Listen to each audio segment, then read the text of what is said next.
The creep who was stalking me for 6 months went through with his promise to break into my house, but what he didn't know is that I made a promise to myself to survive, and I have been training for this since he contacted me.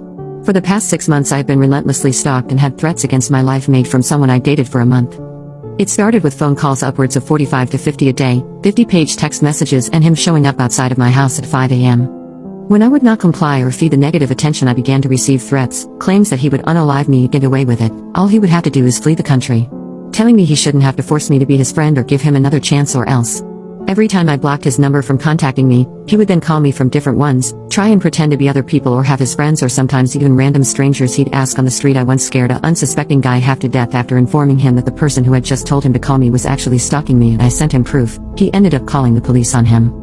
He fled, of course. After about 2 months of that, I was evicted from my apartment building due to my neighbors no longer feeling safe because of his looming presence. I then applied for and was granted a TPO. A few days afterwards I received a picture message of the note the sheriff civil had left on the door of my stalker's then residence with a message taunting me that what you are trying to do was stupid and a restraining order is just a piece of paper. So ultimately he just ended up avoiding the process server, and simple as that. I was not being protected at all. May 31st of this year I relocated. This did not deter my stalker. He vowed to find wherever I moved to and threatened that if he couldn't find me he would be able to find my family, and then proceeded to send me a map of my mother's home whom he had never met. I received a message from a woman claiming to be my former landlord, letting me know that I owed a balance on my account and to avoid late fees I needed to pay the amount, which I could do with the link provided in the message. Turns out it was my stalker pretending to be a woman, and the link turned out to be a tool used to grab the user's IP address when they clicked the link.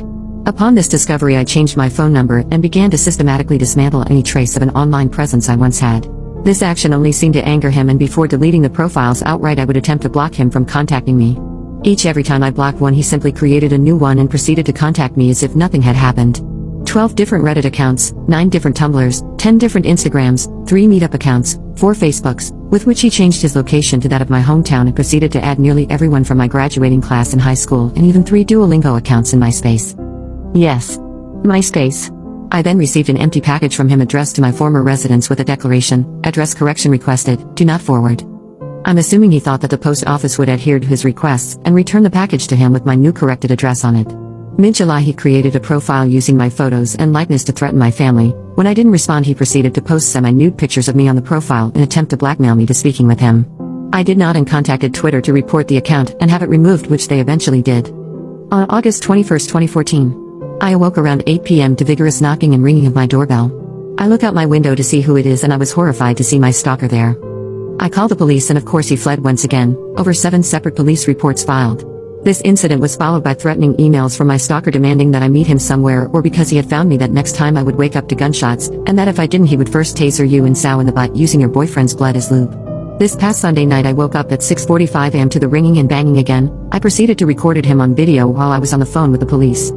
He fled on foot once again, and I was hit with the same hoopla from law enforcement. Well, we can't really do much because technically at this point he's not doing anything wrong. Then why does he flee, I wonder? I obtained a TPO again, but I have no solid address for this dangerous person. Which is why I am in dire need of a private investigator to assist with finding said residence so this person can be served. I hope you might be able to refer me to someone who might be able to assist me. I've developed insomnia, depression, anxiety and paranoia. I'm completely isolated. I'm 22 years old and I have no social life anymore. I have 0 friends. I've become a shell of my former self. I've faced eviction and lost a job because of this man's behavior, and I don't know how much longer I can survive.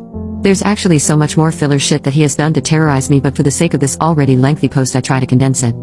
I have proof in the form of recordings, event diaries and copies of all of his threats, interactions and attempts to communicate, and would be more than willing to email them to show I'm not lying. I am in LV if that helps at all. Update, I'm writing this left for me in a bit of a fog. After 6 months of stalking and threats against my life, my stalker finally snapped and decided to kick my door in and make good on his promise. Out of fear, the past month I had begun sleeping with a chair propped against my front door to give myself a few extra precious seconds in case of emergency. I shudder to think how differently things might have turned out had I not barricaded the door.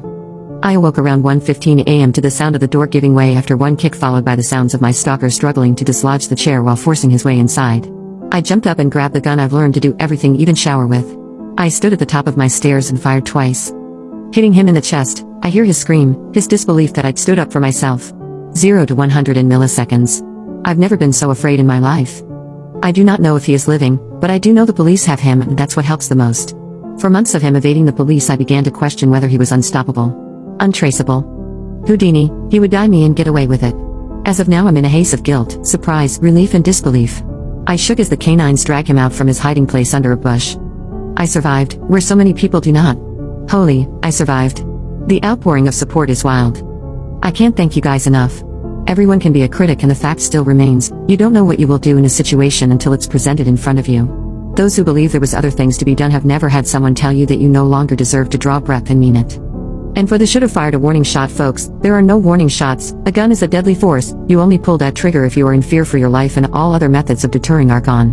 When he kicked my door in, there was no longer a deterrent preventing harm. Warning shots are dangerous and could hurt the unintended. This is not a Wild West movie. That's what responsible gun ownership is. I'll write back to everyone after being isolated for so long, anyone who wants to be friends, I'm always accepting those.